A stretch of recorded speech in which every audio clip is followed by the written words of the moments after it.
everyone, welcome to the channel. It's Carolyn. Today I'm going to help you understand the tarot card meanings a little bit better by using the movie Nimona and matching a tarot card to each of the characters. This video will contain spoilers. If you have not watched Nimona yet, go ahead and pause this video right now. It's on Netflix. Go watch it and then come back because it's one of my favorite movies. I've rewatched it multiple times, especially making this video. I wanted to really understand the characters. Subscribe if you want to learn tarot in an easy to understand way. I have plenty of other videos like this. I've used different Disney characters to help relate the cards to you. I've also done Halloween Town, How the Grinch Stole Christmas, and I've also used different albums. I've done Taylor Swift so far, but I plan on doing other artists in the future. And so I'll have my playlist of other similar videos linked in the cards above for you to watch after this. So first we need to talk about the villain of the movie, the director. Instantly while watching the movie, I knew what tarot card she was going to be, and she's kind of what inspired me to do this video to help you understand the tarot cards better, because she embodies the energy of the Hierophant so well in all the worst ways. And the reason for this is both the director and their Hierophant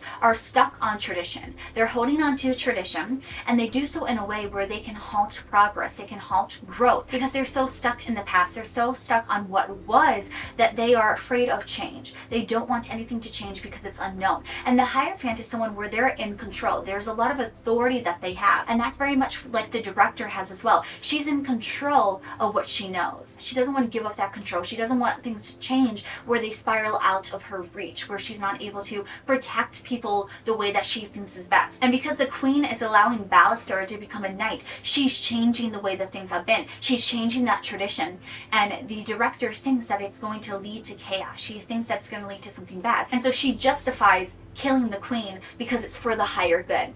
And the Hierophant is someone where they will advise the emperors, the kings, and other people on what they think is best, regardless on if it's biased or not. The Hierophant typically represents a spiritual leader. It represents someone who's in control, in authority in your life. And so a lot of times in the tarot, it's represented as a spiritual leader because that's who would be advising the emperor. It's someone who's in a high esteem, high regard to the emperor as well. The emperor is not going to listen to just anyone, so it needs to be someone who has this higher power behind them. And what that creates is this dynamic where the Hierophant is giving advice based on things outside of themselves, based on this inherent bias, which makes it what they're telling the emperor might not be what is actually best for everyone, but it's what is safest for the Hierophant, is what they know, what they can control. They can't advise the emperor to do something risky because they don't know the outcome of that. And that's what we see with the director as well. She's so afraid of change, of stepping into the unknown, of the chaos it could lead to,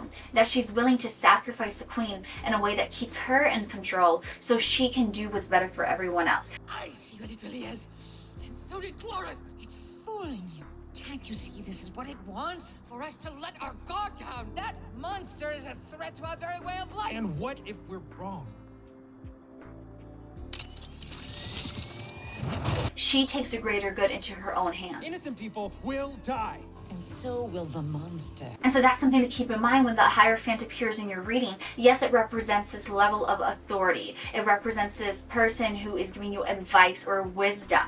But it does not inherently mean that this advice or wisdom is something you should take. It doesn't necessarily mean that this is something that is actually best for you. Because as we see with the director in the film, her advice was not what was actually best for everyone. It led to Nimona isolating herself, becoming angry, becoming this uncontrollable beast. But the change that Ballister embodied was actually able to bring peace with Nimona, where they didn't have to be afraid of her anymore. So the change was a good thing, but the Hierophant was so afraid that it wouldn't be that she didn't give it a chance. And so the advice that you're being given is bias. And it doesn't mean that it's not good, but it's something you need to think about for yourself. You're under arrest for the murder of the queen and for... This explains everything. Ambrosius is the Page of Swords. So the Page of Swords, because it's the sword's energy, it is a very smart person. It's someone who is very wise, very intellectual, and they are able to perceive things. But because they're the page, they sometimes misconstrued what they're seeing. They kind of think they know it all, and not always in an egotistical way, in a sense where they pride themselves on being aware, of being smart, of learning, of growing. This is someone where they chase knowledge. They want all the information that they can get. They're like a sponge sponge. They want to grow, they want to learn. Like, they're chasing knowledge, they're chasing adventure. And so with that being said, they think that they know more than others because they're looking for that knowledge. They're looking to be the smartest person in the room. They're trying to become that, and so they want to embody that. But that makes it where they can become very naive and foolish because they're overlooking things that should be obvious to them, and it makes it where they miss things because they don't have the knowledge or the life experience to see it. And so it makes them very trusting, even though they shouldn't necessarily be so. And we see that with Ambrosius. He's a knight, and so his loyalty is to the queen and it's to the kingdom and the palace. And it makes it where he quickly turns on Ballister despite their connection, despite the love he has for him. Maybe he doesn't necessarily believe in his heart that Ballister is bad, but he definitely doesn't take the time to listen to him the way that someone who isn't a knight might have. Now everyone expects me to arrest Ballister, and if I don't, I'm a traitor to you, and if I do, I'm a traitor to him. And it also makes him blind to the fact that the director is the villain. He's too trusting of the people around him, where he doesn't question anything. He's too focused on being a knight, of being the observant one, that he doesn't question that people can lie, that they can manipulate, that they can play games. Even in the moments we see in the film where he does have his doubt. The director killed the queen. What? Another desperate lie. I'm innocent, and I have proof. He's got a weapon! It doesn't matter. You shouldn't need proof. You know I'm not a murderer. What are you waiting for, Captain? The director is able to mislead him and show him what he wants to believe. So she makes him believe that yes, Ballister is manipulated, that he's not the villain, he's not the bad guy. But because Nimona can be painted as a villain, she blames Nimona. You're under arrest for the murder of the queen, and for... This explains everything. The director can't get away The with director? I'm talking about your sidekick. This scroll has been in the Institute vaults for 1,000 years. It's her, Bal. She's Glorith's monster. So that is why Ambrosius is the Page of Swords, because he's not the knight energy, because he's missing that intellect to question the situations around him. He's the sword energy where, yes, he is smart. Let's go! Let's get this gutter pump! Wait. Let it run. Something doesn't feel right. Keep playing. Clock's ticking. There. That's him.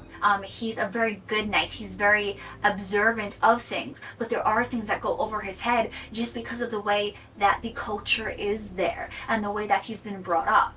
And so there's certain faults that he has that is not his fault. He can grow, he can overcome it like the page can, but because he doesn't have the life experience yet, it blinds him.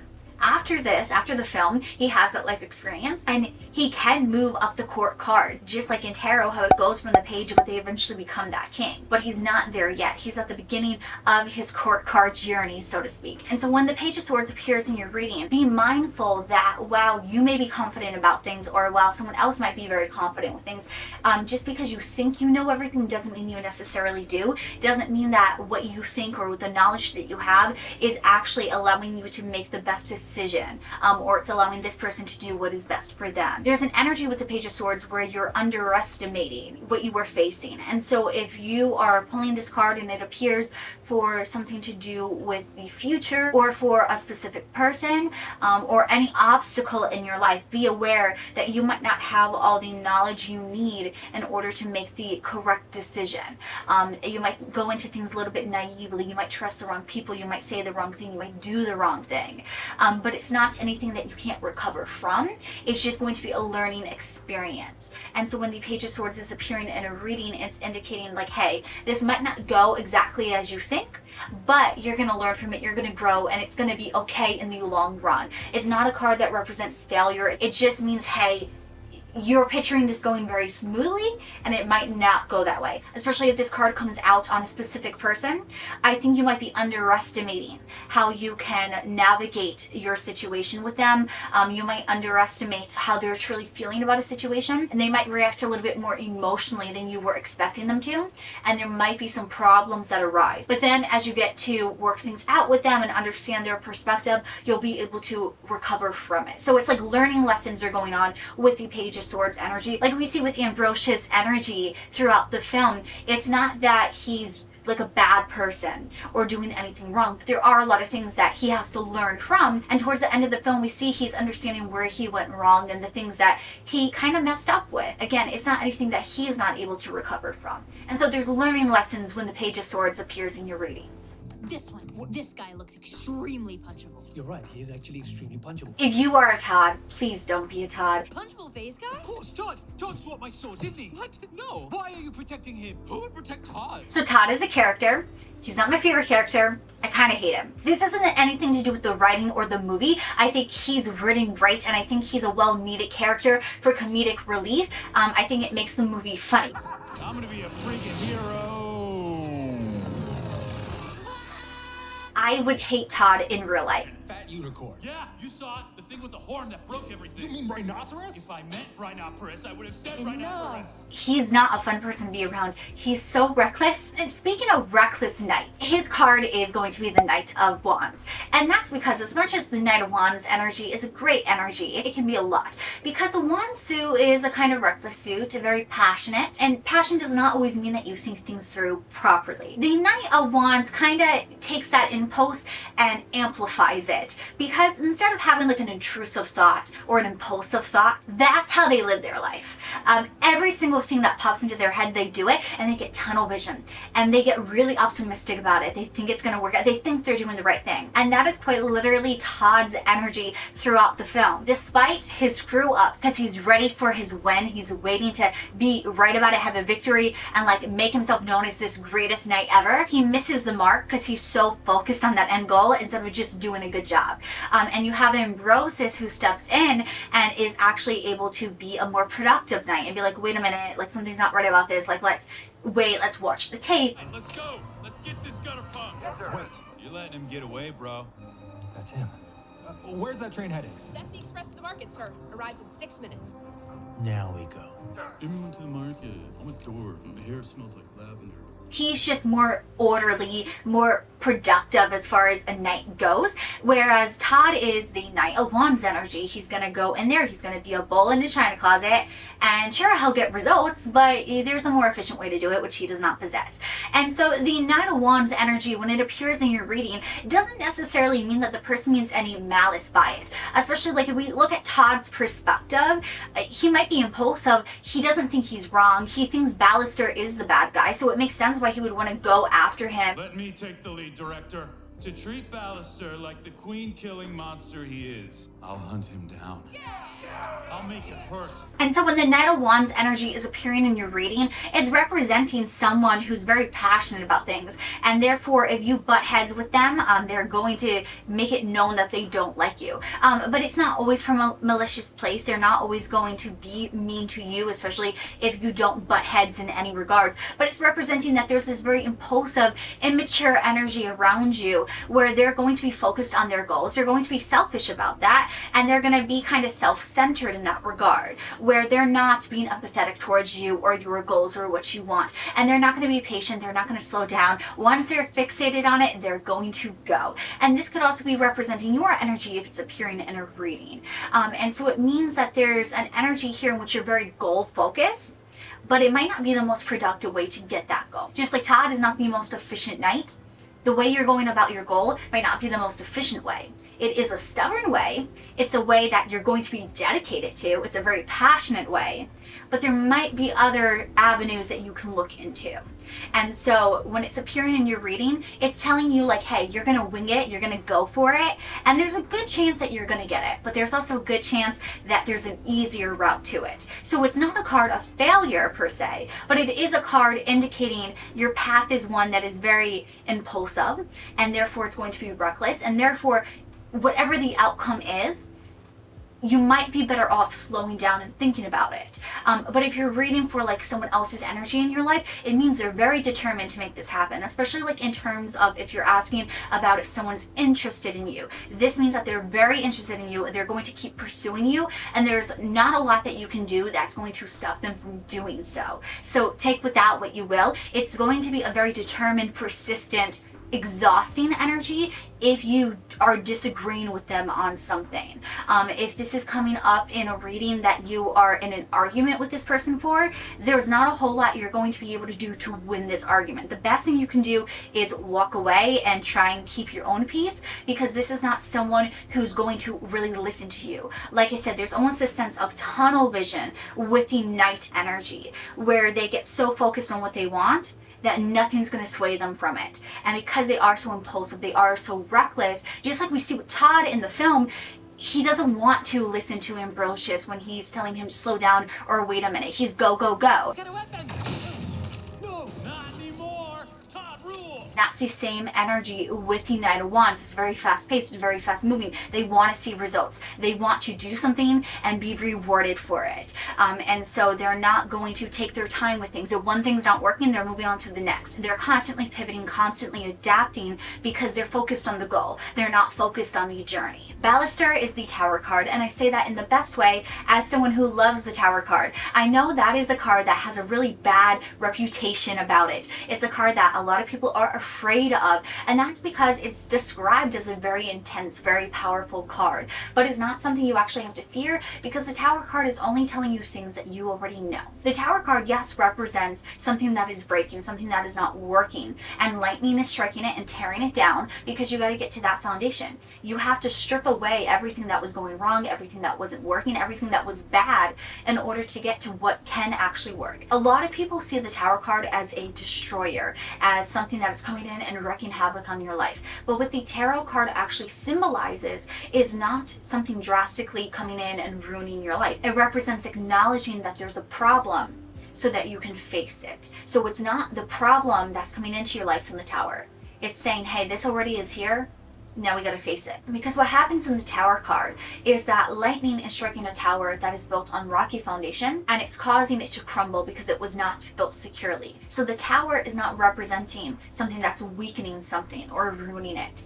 It's highlighting and showing you, revealing to you the problem that's been there, the weakness that you've been living with. And Ballaster reflects this energy in multiple ways. The first way is that he himself represents change. He himself represents fixing the problems that already exist. And we see this in the beginning of the movie, where he's going to become a knight. My people, starting today, any of you should be able to hold the sword if you want it. And break that tradition, be the Tower moment to the way that things have been, and allow this new way forward. But then afterwards, when everyone thinks he's killed the queen and he becomes the villain of the movie, his reputation becomes like the Tower even more, where there's an even stronger bias to him, where people are not giving him the benefit of the doubt, where people see him as this destroyer, as this villain. And even Nimona thinks that he's a villain, that he's a bad guy. At first, that's why she wants to join his side. Whatever your dark heart desires, boss, your sidekick has arrived. I don't need a side. Every villain needs a sidekick. Wait, I am not. Oh, There's this negative energy that people associate with the Tower, that they associate it with Ballaster.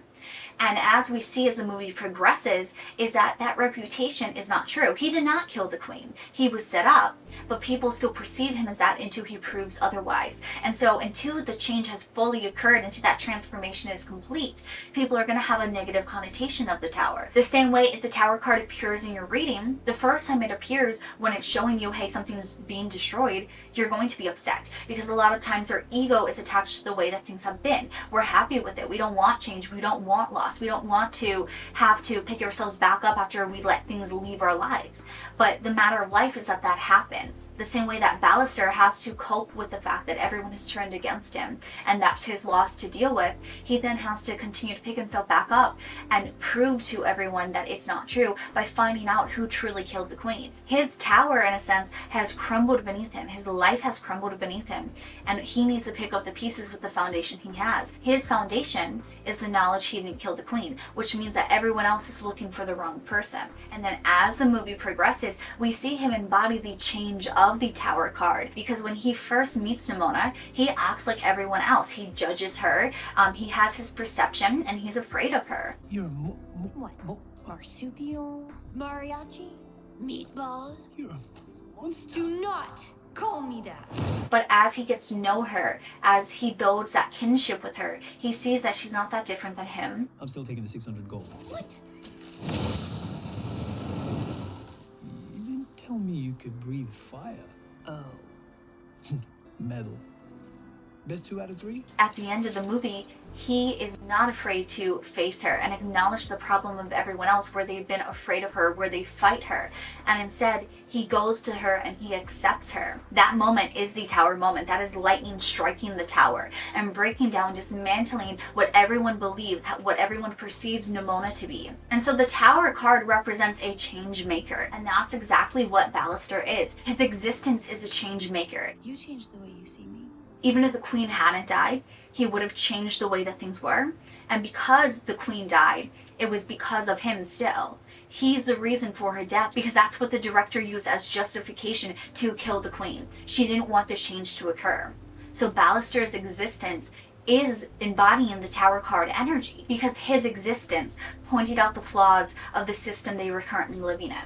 I begged the queen not to question the word of Glorith, but she wouldn't listen. Allowing Ballister to hold the sword was the first crack in the wall. And even as the movie progresses, he becomes a change maker in his own way. He acknowledges the problems that exist. This is the guy running around with a monster! Don't call her that. She's smart, kind, and quite sophisticated. He's progress, he's growth, and that's what the tower card represents. It's getting rid of everything that was and starting over again. The name's Nimona. Nimona's energy is the Hermit, and that's simply because she has no choice but to be a hermit. People are not receptive to who she is. They think that she's a monster. They're afraid of her. You're gonna be okay. No! What is she? Ambrosius, I am begging you to trust me. She once thought she had a friend, but they ended up turning against her. So she's had no choice but to isolate herself. And so the Hermit in tarot represents this period of your life in which you have to be isolated, in which you have to be alone. And this can be for your own protection. Like we see with Nimona, she has no choice but to do it for her own safety. But it can also turn into a negative thing. And we see this in tarot as well when the Hermit card appears. Going into Hermit mode a little bit is very productive for us. It allows us not to have any biases, clear our mind, clear our thoughts, not think limitingly, and it allows us to come to our own conclusions on things. And we see this with Nimona. People don't just turn into things. I do. She embraces who she is. Can you just be you? I don't follow. Go. You. But I'm not a girl. I'm a shark. And she has these more profound thoughts on how she exists than others would perceive her to. A lot of people think that she's a monster, but if you actually listen to how Nimona talks about herself, she's not that vicious monster that people think she is. And her ways of explaining it to Ballister is something that is very profound, especially for the area that she's in. They grew up believing that they can be a hero if they drive a sword into the heart of anything different. And I'm the monster. And so because she's different, she's had to be a hermit. And therefore it's changed her perspective on things than everyone else around her. And so those periods where the hermit card is appearing in your tarot readings is going to be productive for you. But it can also appear in your readings to warn you that you are kind of in an echo chamber of your own thoughts. And you are going to be stuck feeling sorry, feeling negative about yourself, about your situation, because you're isolated too much, where you're not getting anyone else's opinion to break you from your bubble. And we see this at the end of the movie. What are you? You even human? Just be a girl. No place for you! Don't lie to me. Go back to the shadows from whence you came. Something you know. What are you? You know what you are. Because she's feeling hurt, betrayed, she spirals in thoughts of her own feelings, her own emotions, and they're very dark. She's very angry, she's very upset at this time. She feels alone, and she allows that anger and sadness to consume her, and it becomes her. And we see she turns into the monster everyone fears at the end of the movie, because she's been in hermit mode for too long. And so when you're in periods of isolation that's not good for you, not productive for you, the hermit card could be appearing to warn you that you're being a hermit and that you need to go out, you need to socialize more, you need to connect with others more. And we see at the end of the movie the way Nimona is able to heal from the stuck cycle of being the hermit is when Ballister goes to her and accepts her. So the way to get out of hermit mode is to surround yourself by people who love and accept you and are willing to support you. And so if you're isolating yourself too much, you have to force yourself out there. And so remember, the hermit card, when it appears in tarot, could be telling you to go into hermit mode for a little bit. but it could also be warning you that it's time to break out of it. And so that nuance is going to be something that the other cards around it is going to indicate for you, but also you and looking at how your life has been is really going to influence for you as well. If you know that you've been a little bit like isolated from people, it's telling you to go and hang out with people again. If you have been so busy and distracted by others, and there's a lot that you have to think about, you haven't had time to do it, or you can't clear your thoughts, then it's time to go into hermit mode and maybe turn off your phone for a little bit.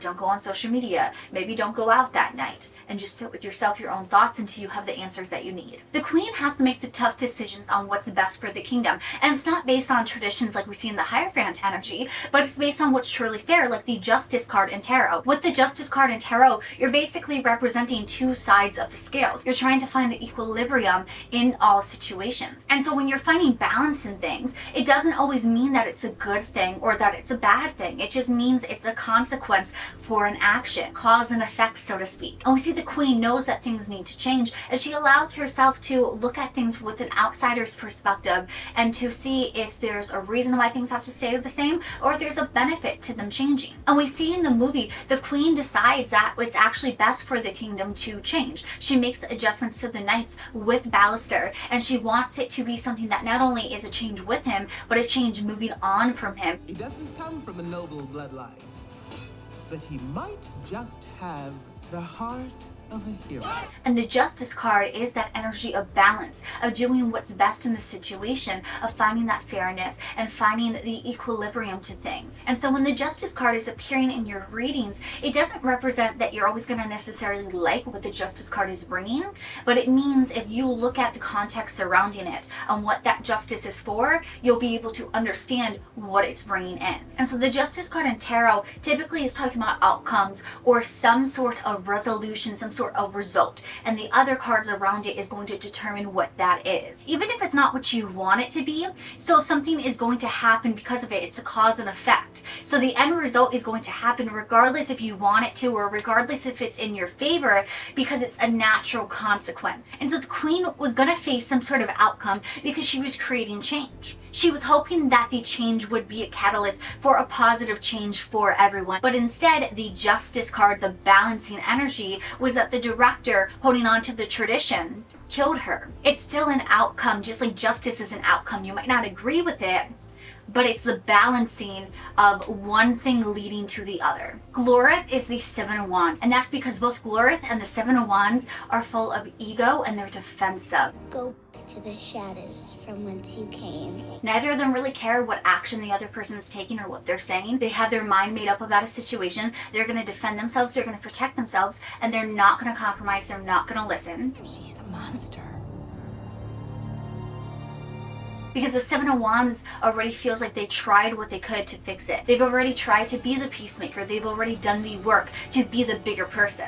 And so the Seven of Wands energy is defense, protection, self-preservation. And that's what we see with Glorith and the perspective she holds that other people then come to hold. It's them versus Nimona. It's them versus the monster. It's self-preservation because you're going to hurt me. So I'm going to turn on you. I'm going to be defensive and protective before you can hurt me. Glorith vowed that her people would never be vulnerable again. So she trained an elite force of knights and decreed that their descendants would protect the kingdom for generations to come. In Nimona's backstory, Glorith and Nimona were friends, until Nimona had no choice but become the monster for her own self-preservation, and then Glorith's own bias made her see the monster that she was looking for. Instead of seeing the nuance of the situation with Nimona and seeing how that was Nimona's self-preservation, she sees that as a way to ingrain herself in her beliefs and pit herself against Nimona, because Nimona is a monster who's going to hurt her, who's going to hurt her family, who's going to hurt her friends, who's going to hurt her community. And so the Seven of Wands represents justifying things to keep you stuck on your own way of thinking because you're in defense mode. You're not listening when you're defensive. When your ego is out, it's not listening. There's no compromises that can be made. It's this very stubborn energy, and it can be beneficial. It can protect you, but it can also hurt you. And so when the Seven of Wands is appearing in your reading, you really need to ask yourself why that is, what other cards are surrounding it, and if this is your ego or if this is something that you genuinely need to do, because your ego has a tendency to latch onto things and use it to justify itself when it's really not warranted. And so you need to have discernment when this card appears in your readings, because the cards around it and the situation you're asking about is really going to determine if it's positive or negative for you. The Squire is the Two of Swords, and that's because the Two of Swords is indecision. It is being at a crossroads and not knowing what to do, not knowing what to say, not knowing what action to take. It's head versus heart, where you're getting so lost in your own thoughts, your own head about what you should do that you're not paying attention to what you actually need to do. And so it creates this dilemma in your life in which you're in this limbo in which nothing can actually happen because you're not having any agency in your life. You're not taking control of the situation. You're not making a decision. You're choosing to exist in the limbo. And we see this with the Squire. He saw that the director is the one who messed with Ballister's sword, and we know that he attempted to talk to Ballister about it before the Queen died, but he missed his opportunity. Mr. Hey, Ballister? Squire, come take a picture with the real knight. And at that point, like we see typically when the Two of Swords is appearing in our readings, before the bad thing has happened, we don't think much of it. We like to live in that limbo because we're debating with ourselves what we should do. But after the bad thing happens, like we see with the Queen dying in the movie, the Squire still refuses to do anything. He doesn't speak up. He doesn't tell anyone about what he saw. He doesn't defend Ballister. And it can stem from fear. Just like in our own lives when that card appears, if something bad has happened, we don't necessarily know the right course of action. We don't know what we should do. We don't know what we should say. And so we do exist in limbo where we're in our thoughts and we're thinking about what to do instead of actually committing to anything. And that's why the Squire embodies the energy, because we see that he's capable of doing something, but he just chooses not to because he lives in that limbo. That is what the Two of Swords is. The twos represent balance and swords represent the mind. So when you have a balance of the mind, you're stuck in your mind. You're trying to figure out what to do. You're at a crossroads and you're stuck in that limbo quite literally. That is what the Two of Swords is. And so when it appears in your reading, it could be informing you that someone has not made up their mind on a situation, but it could also be indicating to you that you haven't decided yet and you need to. Otherwise, things are going to be stagnant. You're going to be stuck. You're never going to get out of this phase unless you choose something. You have to choose to break the cycle when the Two of Swords appears in your reading, because your mind's going to choose to stay in the comfort of the limbo because it knows what's going on there. Once you commit to something that's a new course of direction, that you don't have any insight on. And so sometimes the mind likes to do what's easiest for us. And so we see that in the Two of Swords. A lot of times it's depicted with people being stuck and they're blindfolded, or there's two options presented to them. And so like you can see in the card that I have here for you, she's blindfolded and you have the crows leading her in different directions and she doesn't know what to do and she's all confused. You can become very overwhelmed when the Two of Swords energy is appearing in your life. And so you have to find a way to calm yourself down and quiet the noise of everything and just figure out what your heart's telling you, because your head's going to be saying everything to you to keep you stuck in this limbo. And so it's not easy when this card appears. It definitely represents a very confusing and difficult time for you. But if you want to make it better, you got to pick something, because staying in that limbo, like we see with the Squire, only leads to bad things.